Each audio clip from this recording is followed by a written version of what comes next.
सो आज हम लोग पढ़ने जा रहे हैं रिसोर्सेज क्लास 8 ज्योग्राफी का चैप्टर नंबर 1 है। क्या पढ़ेंगे इस चैप्टर में, पहले हम लोग ये देख लेते हैं। तो सबसे पहले हम लोग को जो इसे पढ़ना है, रिसोर्सेज क्या हैं, उनके टाइप्स क्या हैं, जैसे नेचुरल रिसोर्स क्या होता है, ह्यूमन मेड रिसोर्स क्या होता है, ह्यूमन रिसोर्स खुद में, इंसान खुद में एक रिसोर्स है, वो क्या होता है, और रिसोर्सेज को कंजर्व करना क्यों ज़रूरी है। ये सारी चीज़ें आज हम लोग पढ़ने वाले हैं। सस्टेनेबल डेवलपमेंट क्या होता है, ये सारा चीज़ आज हम लोग देखेंगे। सबसे पहले समझते हैं रिसोर्सेज क्या है। तो इसका डेफिनेशन की अगर बात करें हम लोग, तो कोई भी चीज that can be used, anything that can be used to satisfy a need is resource. कोई भी हमारी जरूरत को अगर पूरा करता हो, चाहे वो छोटा सा पेन हो या कोई बड़ा से बड़ा मशीन, चाहे वो पेड़ पौधे हो या हवा हो, हर चीज हमारी जरूरतों को पूरा करता है, वो सब क्या है, रिसोर्स है। तो what makes a thing resource, किसी चीज को रिसोर्स बनने के लिए क्या चाहिए। सबसे पहले देखेंगे हम लोग यूटिलिटी और यूजेबिलिटी। तो उसकी यूटिलिटी या फिर उसकी यूजेबिलिटी, उसका यूज क्या है, इसी आधार पे हम लोग डिसाइड करते हैं कि वो जो चीज़ है वो रिसोर्स है कि नहीं है। जैसे कि पानी, टेक्स्ट बुक, हमको पता है कि ये हमारे लिए कितना ज़्यादा इंपॉर्टेंट है। पानी हमारे ज़िंदगी के लिए इंपॉर्टेंट है। टेक्स्ट बुक हमें एजुकेशन देने के लिए, हमें नॉलेज देने के लिए, इन्फॉर्मेशन देने के लिए बहुत इंपॉर्टेंट है। तो ये क्या है, हमारे लिए एक बहुत ही इंपॉर्टेंट रिसोर्स है। कुछ रिसोर्सेज जो है वो इकोनॉमिक वैल्यू रखते हैं और कुछ जो इकोनॉमिक वैल्यू नहीं रखते हैं। एग्जाम्पल, मेटल्स क्या है, तो उनके पास इकोनॉमिक वैल्यू है। ए ब्यूटीफुल लैंडस्केप में नॉट। वहीं अगर कोई बहुत सुंदर ऐसा जगह देखें हम लोग तो नहीं है, लेकिन आजकल हम लोग टूरिज्म के पर्पज से देखें तो वो भी बहुत इंपॉर्टेंट होता है। But both satisfy human needs, so this are considered as resource. तो ये सब कुछ क्या है, हमारे लिए बहुत ही इंपॉर्टेंट होते हैं और ये सारे रिसोर्सेज कंसिडर किए जाते हैं। Some resources can become economically valuable with time. कुछ रिसोर्सेज ऐसे होते हैं जो समय के साथ इंपॉर्टेंट होते जाते हैं और उनका वैल्यू भी बढ़ता जाता है। जैसे यहाँ एग्जांपल दिया गया है, किसी ग्रैंड मदर के कोई अगर रेमेडी है, उसे अगर आने वाले टाइम पे अगर पेटेंट करा लिया जाए, उसका मेडिसिनल पर्पस, उसका यूज़ बहुत बढ़ जाए, तो हम लोग कह सकते हैं कि वो क्या है, बहुत ज़्यादा इंपॉर्टेंट है, उसका इकोनॉमिकल वैल्यू बढ़ चुका है। या कोई लैंड हो, कोई घर हो, या कोई भी ऐसी वस्तु जो कि एंटिक हो, जो इंपॉर्टेंट हो, जो स्पेशल हो, वो टाइम के साथ उसकी वैल्यू हमेशा क्या होती है, इंक्रीज होती है। Important factors that can change substance into resource. कई सारी चीज़ें हैं, जैसे कि टाइम और टेक्नोलॉजी के द्वारा क्या होता है, चीज़ों को बदला जाता है। जैसे कि आज हम ही लोग देख रहे हैं, अभी आप कोई भी जैसे ऑनलाइन में, इंटरनेट पे इतनी सारी चीज़ें हैं, टेक्नोलॉजी हैं, इनका अगर हम लोग देखें, अगर यूट्यूब का एग्जाम्पल लें, गूगल का एग्जाम्पल लें, तो आज से 20 साल, 30 साल पहले, 40 साल पहले अगर देखें तो कितनों का एग्जिस्टेंस नहीं था, इनका एग्जिस्टेंस नहीं था। धीरे धीरे समय के साथ क्या हुआ, उनका इंपॉर्टेंस बढ़ता गया। यानी हम क्या कह सकते हैं, वो धीरे धीरे क्या होते गए, इंपॉर्टेंट होते गए। टेक्नोलॉजी एक बहुत इंपॉर्टेंट फैक्टर है जो किसी भी रिसोर्स में के वैल्यू में बहुत बड़ा एड ऑन देता है। इंसान जो है वो खुद में भी क्या है, बहुत ही इंपॉर्टेंट रिसोर्स है। उनके आइडियाज, नॉलेज, इन्वेंशंस, डिस्कवरीज, ये सब क्या होते हैं, बहुत ज़्यादा इंपॉर्टेंट रिसोर्सेज होते हैं। हर इन्वेंशन क्या होता है, और बाकी के दूसरे इन्वेंशंस को क्या देता है, एक तरह से मौका देता है, उन्हें आगे बढ़ने का एक अपॉर्चुनिटी देता है। जैसे discovery of fire led to the practice of cooking. अब एक आग की खोज से, एक आग के डिस्कवरी से आज हम लोग कितनी सारी चीज़ें कर पा रहे हैं। And other processes while the invention of wheel. और एक व्हील के इन्वेंशन से क्या हो गया, आज कितनी सारी जो चीज़ें हैं, कितनी मशीनें हैं, जो हमारा ट्रांसपोर्टेशन सिस्टम है, वो व्हील पे कितना ज़्यादा निर्भर करता है। यानी कि टेक्नोलॉजी का भी बहुत बड़ा इंपॉर्टेंट रोल है और नेचर का भी बहुत बड़ा रोल है, जिससे हम लोग बहुत कुछ सीखते हैं और उनका रिसोर्सेज के रूप में यूज़ करते हैं। टाइप्स ऑफ रिसोर्स की बात करें तो क्या क्या होता है, नेचुरल है, ह्यूमन मेड है और ह्यूमन है। तो resources that are drawn from nature, जो नेचर से ली जाती है, वो क्या होती है, हमारे नेचुरल रिसोर्सेज होती हैं। And used without much modification. इनको क्या बोलते हैं हम, नेचुरल रिसोर्सेज बोलते हैं। Air, water, soil, minerals, even vegetables भी, वो सारे के सारे क्या है, हमारे लिए नेचुरल रिसोर्सेज हैं। Resources which are created from natural resources through human resources are known as human made resource. जैसे कि बिल्डिंग, ब्रिज, रोड, ये सब क्या है, इंसानों ने बनाया है और उसको क्या बोलते हैं हम लोग, ह्यूमन मेड रिसोर्स बोलते हैं। इंसान अपने आप में क्या है, वो भी एक बहुत इंपॉर्टेंट रिसोर्स है, क्योंकि वो अपने नॉलेज से, आइडिया से चीज़ों को बेहतर बनाता है, इसलिए वो अपने आप में क्या है, बहुत इंपॉर्टेंट रिसोर्स है। अपनी एबिलिटी से चीज़ों को और ज़्यादा बेहतर बनाता है, इसलिए वो क्या है, एक इंपॉर्टेंट रिसोर्स है। नेचुरल रिसोर्स की अगर हम लोग बात करें तो many of natural resources are free gifts of nature. ये सारे क्या है, फ्री गिफ्ट ऑफ नेचर हैं। These can be use directly, but in some cases we have to use tools and technology may be needed to use a natural resource to utilize it in the best possible way। कई सारी ऐसी चीज़ें होती हैं जिसको हमको अगर best तरीके से यूज़ करना है तो टेक्नोलॉजी का यूज़ करना पड़ता है। आगे देखते हैं हम लोग, नेचुरल रिसोर्सेज को क्लासीफाई किया गया है तीन ग्रुप में, जैसे कि उनका ओरिजिन, स्टॉक और डिस्ट्रीब्यूशन के आधार पर। On the base of their development and use, उनके डेवलपमेंट और यूज के आधार पर अगर हम देखें तो उसको फर्दर दो तरह से क्लासिफाई किया जा सकता है। Actual resource, those resources whose quantity is known, जिनका क्वांटिटी हमें पता है। These resources are being used in the present. For example, the dark soil of the Deccan Plateau in Maharashtra. जिसका हमको पता है एक्चुअल रिसोर्स, जिसका हमको क्वांटिटी पता है, वो क्या हो गया, एक्चुअल रिसोर्स हो गया। और पोटेंशियल रिसोर्स क्या है, एंटायर क्वांटिटी हो सकता है हमको नहीं पता, हो सकता है वो ज्यादा हो, अभी जितना हम देख रहे हैं उससे कहीं ज्यादा हुआ है। This is due to the present level of technology, अभी के टेक्नोलॉजी के हिसाब से हम लोग जितना जान पाए। जैसे अर्थ के कोर की हम लोग बात करें तो एकदम कोर के इनिशियल एकदम सेंटर पॉइंट तक अभी हम नहीं जा सकते हैं, लेकिन हम एक अंदाजा लगा रहे हैं कि हाँ वहाँ क्या, उसका एग्जैक्ट पोटेंशियल हमें भी नहीं पता है। हमारे यूनिवर्स में ऐसे कई सारी चीजें हैं जिसे अभी एक्सप्लोर करना बहुत ज्यादा बाकी है। तो ये सभी क्या है, हमारे लिए कह सकते हैं पोटेंशियल रिसोर्सेज। जैसे कि यूरेनियम फाउंड इन लद्दाख इस पोटेंशियल रिसोर्स, क्योंकि अभी भी ठीक से पता नहीं है कि वहाँ कितना ज्यादा यूरेनियम है। Based on their origin it can be classified into two groups, इसको दो ग्रुप्स में हम लोग बांट सकते हैं। ए बायोटिक रिसोर्स जो नॉन लिविंग होते हैं, जैसे कि सॉइल हो गया, वाटर हो गया, रॉक हो गया। बायोटिक लिविंग रिसोर्स जैसे कि प्लांट्स हो गया और एनिमल हो गया। On the basis of stock, अब स्टॉक के आधार पर बात करते हैं। ये क्या है, renewable, those which get renewed और रिन्यूड हो सकते हैं, रिप्लेनिश हो सकते हैं जल्दी से, उसको क्या बोलते हैं हम लोग, रिन्यूएबल रिसोर्स बोलते हैं। जैसे कि solar energy, soil, forest etcetera. Some of these are unlimited and are not affected by human activities such as solar और wind energy, while careless use of certain renewable resources like water, soil, forest can affect their stock. तो यहाँ पे भी अगर हम देखें, renewable में दो तरह का हो सकता है, एक जो ह्यूमन एक्टिविटी से इफेक्ट होता है, दूसरा ह्यूमन एक्टिविटी से इफेक्ट नहीं होता है।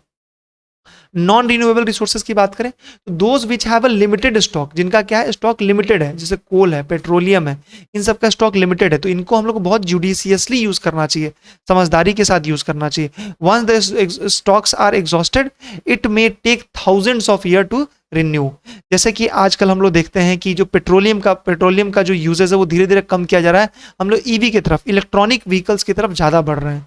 तो ये क्या है, कहीं ना कहीं जो नॉन रिन्यूएबल रिसोर्सेज है उनको सेव करने का एक अच्छा तरीका है। आगे हम लोग पढ़ेंगे सस्टेनेबल डेवलपमेंट के बारे में। सस्टेनेबल डेवलपमेंट का भी बहुत बड़ा रोल है इसमें, इस तरह के चीजों को हमारे अपने जीवन में लाने के लिए। On the base of distribution, उनके डिस्ट्रीब्यूशन की अगर बात करें हम लोग तो डिस्ट्रीब्यूशन के आधार पर यूबिक्यूटस, जो ऐसे रिसोर्स जो कि हर जगह है, ऐसे रिसोर्स जो हर जगह है, जैसे कि एयर हो गया, वाटर हो गया, ये हर जगह है। और दूसरा लोकलाइज्ड, इसमें क्या होते हैं, कुछ ऐसे हैं जो लोकली ही अवेलेबल है, जैसे कॉपर हो गया, आयरन हो गया। तो डिस्ट्रीब्यूशन ऑफ रिसोर्सेज के आधार पे हम लोग कह सकते हैं कि ये दो तरह के होते हैं और ये हमारे अर्थ पे हर जगह बराबर तरीके से नहीं है, ये अनइक्वल है। और ये कई सारी चीजों पे डिपेंड करता है, जैसे कि टेरेन, वो जगह कैसा है, क्लाइमेट कैसा है, एल्टीट्यूड यानी हाइट, कितने हाइट पे वो जगह है, ये सारी चीजें फैक्टर करती हैं। अब ह्यूमन मेड रिसोर्सेज में हम लोग कहें तो natural substance becomes resource only when their original form has been changed. For example, iron ore was not a resource until people learn to extract iron from it. Iron ore जो कि जमीन के कहीं ज्यादा नीचे दबा हुआ है, अगर उसको एक्सट्रैक्ट करना टेक्नोलॉजी की हेल्प से अगर हम नहीं जानते, नहीं सीखते, तो आज हम लोग आयरन का यूज नहीं कर सकते थे। तो टेक्नोलॉजी एक बहुत ही इंपॉर्टेंट रोल प्ले करता है और टेक्नोलॉजी भी क्या एक तरह का ह्यूमन मेड रिसोर्स है। ह्यूमन रिसोर्स की बात करें तो people use the nature in the best possible way using their knowledge, skill and technology, therefore they considered as human resource. तो इंसान अपने आइडिया से, अपने नॉलेज से, अपने इंफॉर्मेशन से क्या करता है, चीजों को और बेहतर बनाता है, इसलिए ह्यूमन भी क्या है, एक तरह का रिसोर्स है। Education and help in making people a valuable resource, यानी एजुकेशन और हेल्थ के हेल्प से क्या होता है, कोई भी इंसान बहुत ही इंपॉर्टेंट और वैल्यूएबल रिसोर्स बन जाता है। जैसे कि कोई एक आदमी है, वो अगर पढ़ा लिखा नहीं है और वही अगर पढ़ लिख लेता है, कोई एक पर्टिकुलर प्रोफेशन में, किसी पर्टिकुलर करियर में उसके पास बहुत अच्छा नॉलेज हो जाता है, तो क्या हो जाता है, पहले से कहीं ज्यादा वैल्यूएबल रिसोर्स बन जाता है। Improving the quality of people's skill so that they are able to create more resources known as human resource development. मतलब जो इंसान है, इंसान को ही दूसरे इंसान को हेल्प करके उसमें नॉलेज बढ़ाना है और उसका जो रिसोर्स है, उसकी जो वैल्यू है, उसको इंक्रीज करना है, that is called human resource development. आगे देखते हैं कंजर्विंग रिसोर्स। कोई रिसोर्स को हमें कंजर्व करना क्यों इंपॉर्टेंट है। Using resources carefully and giving them time to get renewed is called resource conservation, यानी रिसोर्सेज को हमें कंजर्व करना बहुत इंपॉर्टेंट है। इसी में हमें पढ़ना है सस्टेनेबल डेवलपमेंट, जो कि बहुत इंपॉर्टेंट है। इससे कई बार क्वेश्चन पूछे जाते हैं, is the development meets the needs of present and also conserve them for future, यानी कि भविष्य के लिए भी उसको बचा के रखना है और अभी तो यूज करना ही है। प्रिंसिपल्स ऑफ सस्टेनेबल डेवलपमेंट क्या है? Respect and care for all forms of life, सारे जो फॉर्म्स है लाइफ के उनका रिस्पेक्ट करना, improve the quality of human life, conserve the earth's vitality and diversity, minimize the depletion of natural resource, change personal attitude and practices towards the environment। हम environment को किस तरह से यूज करते हैं, जो भी नेचुरल रिसोर्स है वो डिप्लेट कर रहे हैं, घट रहे हैं, उनको सेव करना, उनको कम करना, कंजर्व करना, जो अर्थ की विविधताएं हैं उनको बचाना, हमारे लाइफ का जो हमारे जो इंसानी जो जिंदगी है उसकी क्वालिटी को इंप्रूव करना, जो भी लिविंग थिंग्स है उनकी लाइफ को रिस्पेक्ट करना और उनका केयर करना, change personal attitude and practices towards environment, environment को सेफगार्ड करने के लिए जो कुछ भी हम लोग कर सकते हैं वो सारी चीजें हैं। Enable communities to care for their own environment, और ऐसे छोटे छोटे कम्युनिटीज बनाना लोकल लेवल पे जो क्या कर सके, एनवायरनमेंट को सेफगार्ड कर सके। It is our duty to ensure that all uses of renewable resources are sustainable, the diversity of life on earth is conserved, the damage to natural environmental system is minimized। इन सारी चीजों का हमें ध्यान रखना होगा, ये हमारी ड्यूटी है कि रिन्यूएबल रिसोर्सेज को हम सस्टेनेबल बना करके रखें और हमारे लाइफ की जो डाइवर्सिटी है, हमारी जो धरती की डाइवर्सिटी है उसको मेंटेन करें और नेचुरल एनवायरमेंट्स को डैमेज होने से रोकें। अगर हम इसको इन शॉर्ट बात करें, अभी तक जो हमने पढ़ा वो क्या है, तो पहले पढ़ते हैं पेटेंट क्या होता है। जो न्यू वर्ड्स है, न्यू वर्ड्स यहाँ पे अगर हम लोग देखें तो पेटेंट क्या है, it means the exclusive right over any idea और इन्वेंशन। जैसे कि हम लोग जो दादी माँ का जो एक कह सकते हैं जो छोटा सा नुस्खा था उसके बारे में जो पढ़े थे कि उसको पेटेंट करा लिया जाए, यानी कि उस पर अपना एक राइट दिखाया जाए कि ये हमारा अपना खोज है। टेक्नोलॉजी क्या होता है, तो खोज क्या है, इन्वेंशन क्या है, सब पे हम लोग पेटेंट करा सकते हैं। टेक्नोलॉजी क्या है, it is the application of latest knowledge and skill in doing और making things. Stock of resources क्या है, it is amount of resource available for use. Sustainable development तब से हम लोग डिस्कस कर रहे हैं, carefully utilizing the resource so that besides meeting the requirements of the present also takes, मतलब अभी का जो यूज है उसको तो हम लोग करें ही, साथ में आने वाले समय में भी इसको हम लोग यूज कर सकें। तो ये यहाँ तक न्यू वर्ड्स थे। अब इसके आगे एनसीईआरटी सॉल्यूशंस, वैसे ये तो आप खुद से भी कर सकते हैं, वैसे तो आप ये खुद से भी कर सकते हैं, लेकिन अभी हम लोग आपको हेल्प करते हैं। देखिएगा पहला क्वेश्चन आंसर क्या है, एनसीईआरटी बुक के अकॉर्डिंग देखें तो why are resources distributed unequally over the earth. तो the distribution of resources depend upon a number of physical factor, कई तरह के फिजिकल फैक्टर पे डिपेंड करता है, टेरेन है, क्लाइमेट है, एल्टीट्यूड है, इसलिए क्या है ये डिस्ट्रीब्यूटेड है अलग अलग जगहों पे और अनइक्वली डिस्ट्रीब्यूटेड है। रिसोर्स का कंजर्वेशन क्या है, तो using resource carefully and giving them time to renewed क्या कहलाता है, रिसोर्स कंजर्वेशन कहलाता है। Why are human resource important, because क्यों इंपॉर्टेंट, क्योंकि वो अपना नॉलेज, स्किल और टेक्नोलॉजी की हेल्प से क्या कर सकते हैं, हम लोग चीज़ों का इन्वेंशन कर सकते हैं और किसी भी चीज़ का मैक्सिमम आउटपुट कैसे लिया जाए वो हम लोग देख सकते हैं।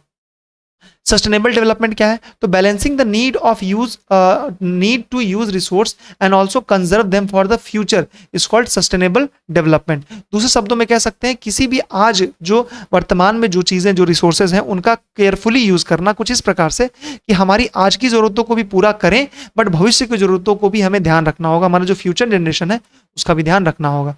कुछ टिक द करेक्ट आंसर हम लोग देख लेते हैं। Which one of the following does not make a substance और रिसोर्स, तो क्या है क्वांटिटी, कोई भी चीज कितना ज्यादा है इससे उसका रिसोर्स होगा या नहीं होगा इस पे कोई फर्क नहीं पड़ता है। Which one of the following is human made resource, तो क्या है यहाँ पे मेडिसिन टू ट्रीट कैंसर, ये क्या है ह्यूमन मेड रिसोर्स है। इसके बाद बात करते हैं बायोटिक रिसोर्स में क्या आएंगे, तो derived from living things. Biotic क्या होता है, जो जिंदा चीजों से, लिविंग थिंग्स से जो हम लोग डेराइव करते हैं उसको बोलते हैं हम लोग। डिफरेंशिएट बिटवीन, तो पोटेंशियल रिसोर्स और एक्चुअल रिसोर्स में अगर हम देखें डिफरेंस, तो पोटेंशियल क्या होगा, resource whose entirely quantity is not known, वहीं एक्चुअल में ये क्या होता है, क्वांटिटी हमें नोन है।